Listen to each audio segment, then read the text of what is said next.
përgatitja më e mirë dhe lufta më e madhe është lufta e unë me vetveten. Për këtë arsye dhe pejgamberi sa më ka thënë një hadith, tha wal mujahidu man jahada nafsuhu.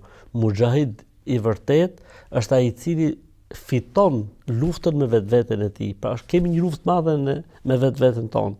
Atë duhet ta fitojmë. Ndaj asaj duhet të jemi fitimtar. Pastaj këto gjërat e tjera nuk është se kanë vlerë të madhe. Edhe sikur mos marrësh asgjë, çfarë problemi ka?